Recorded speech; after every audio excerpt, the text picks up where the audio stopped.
Hello বন্ধুরা, আজকে আবার একটা ভিডিও নিয়ে হাজির হয়েছি। তো আজকে এটা করেছি স্ট্রবেরি কেক, আর এটা বাচ্চাদের জন্যই করেছি। খুব সুন্দর খেতে হয় আর খুবই টেস্টি। আর কিভাবে করেছি সেটাই দেখাবো, খুব সহজ পদ্ধতি। তো ভিডিওটা দেখে নিয়ে যাক। তো এখানে আমি কয়েকটা স্ট্রবেরি নিয়েছি, যেগুলো খুব ভালো করে ধুয়ে নিয়েছি। এরপর এগুলোকে ছোটো ছোটো করে কেটে মিক্সির মধ্যে মেটে একটা ফাইন পেস্ট করে নেব।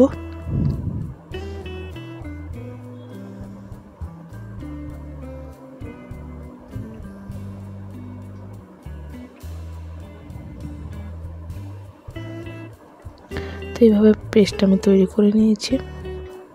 এবার একটা বড় পাত্র নেব, তাতে দেবো 3 চামচের মতো সাদা তেল, আর দেবো 1 কাপ চিনি, যেটা আমি একদম মিক্সিতে পাউডার করে নিয়েছি। দিয়ে ভালো করে তেলটার সাথে এই চিনিটা মিশিয়ে নেব।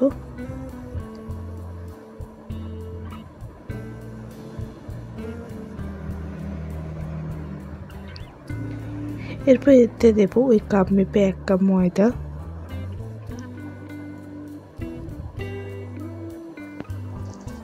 দেবো half teaspoon baking powder, half teaspoon দেবো বেকিং সোডা, আর দেবো ওই যেটা আমি স্ট্রবেরির পেস্ট, সেই পেস্টটা দিয়ে দেবো। আর মিক্সিতে অল্প একটু জল দিয়ে সেই জলটাও দিয়ে দেবো আমি এর মধ্যে। খুব ভালো করে মিশিয়ে নেব।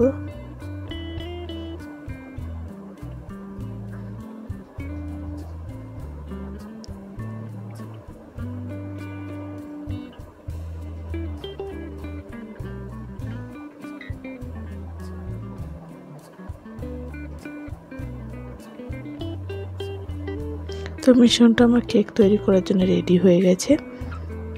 এরপর একটা কেক টিন নিয়েছি, কেক টিনে একটা সাদা পেপার দিয়ে তার উপর একটু অয়েল ব্রাশ করে নেবো, কারণ এখানে আমি কোনো বাটার পেপার ইউজ করিনি।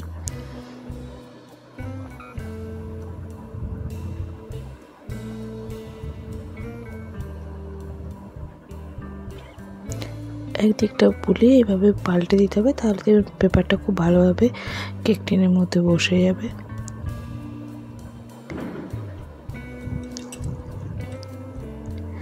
আর কেক টিনের চারদিকে আমি পেপার দিয়ে দিয়েছি, যাতে কীভাবে কেকটা হবার পর খুব সহজে দেখবেন কেক টিন থেকে বেরিয়ে আসবে, এই জন্য এই পেপারটা দিয়েছি। এবার ব্যাটারটা এর মধ্যে দিয়ে দেবো।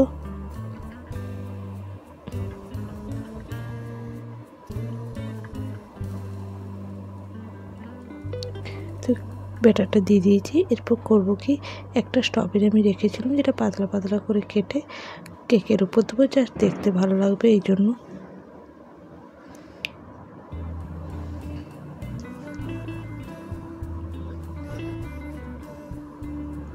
আগে থেকে গ্যাসের মধ্যে একটা কড়াই চাপিয়ে তাতে একটা স্ট্যান্ড দিয়ে দিয়েছিলাম, যেটা আমি 10 মিনিট আগে প্রিহিট করে নিয়েছি হাই ফ্লেমে। দিয়ে কেক টিনটা এর মধ্যে দিয়ে 20 মিনিট স্টিম দিতে হবে, একদম লো ফ্লেমে। 20 মিনিট পর দেখুন কেকটা একদম হয়ে গেছে, মানে আর লাগছে না, তার মানে কেকটা আমাদের রেডি। তো এইভাবে আপনারা খুব সহজে করে নিতে পারেন। আর এরপর এটা আমি কড়াই থেকে নামিয়ে একটু ঠান্ডা হতে দেবো। ঠান্ডা হয়ে গেলেই দেখবেন খুব সহজে কেকটা কিন্তু কেক টিনের থেকে বেরিয়ে চলে আসবে। তো এইভাবে দেখতে পাচ্ছি কেকটা বেরিয়ে চলে এসে কত সুন্দর হয়েছে। আর পেপারগুলো এবার ছাড়িয়ে নেব, সাইডের যে পেপারগুলো আছে কেকের।